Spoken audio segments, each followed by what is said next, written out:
ఇక్కడ ఈ షీట్‌లో కొన్ని ఫార్ములాస్ ఉన్నాయి. నేను కాలిక్యులేట్ జేసి పెట్టిన. ఈ ఫార్ములాస్‌ను ఎవ్వరు కూడా చేంజ్ జేయకుండా ఉండాలి. అంటే ప్రొటెక్ట్ చేయాలి.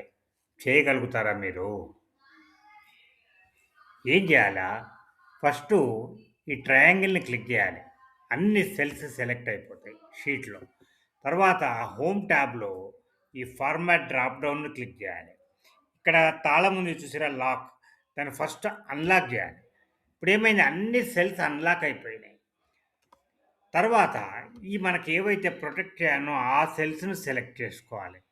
సెలెక్ట్ చేసుకొని మళ్ళీ ఫార్మాట్‌లోకి వెళ్ళి లాక్ చేయాలి. అంటే వీటిని మనం లాక్ చేయాలి.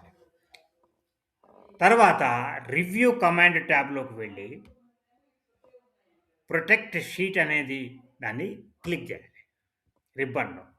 ఇప్పుడు పాస్వర్డ్ అడుగుతున్నది. నేను సింపుల్ పాస్వర్డ్ ఇది కేస్ సెన్సిటివ్ జ్ఞాపకం పెట్టుకోవాలి.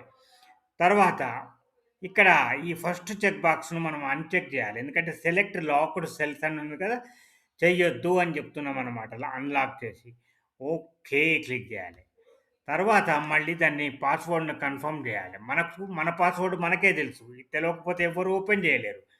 ఇప్పుడు మీరు చూడండి దీనిలోకి వెళ్ళగలుగుతామా మనం? దీనిలోకి వెళ్ళలేం. ఈ ఫార్ములా ఉన్న సెల్స్. కాబట్టి ఫార్ములా కూడా ఎవరికీ తెలవదు.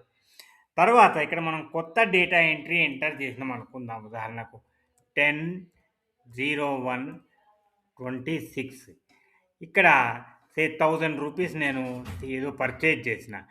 ఎంటర్ చూసారా ఇది కూడా ఇక్కడ ఎంటర్ అయిపోయింది. మాక్సిమం మనకు టోటల్ కూడా మనకు చేంజ్ అయిపోతది. టోటలు మనకు సమ్ కూడా చేంజ్ అయిపోయింది.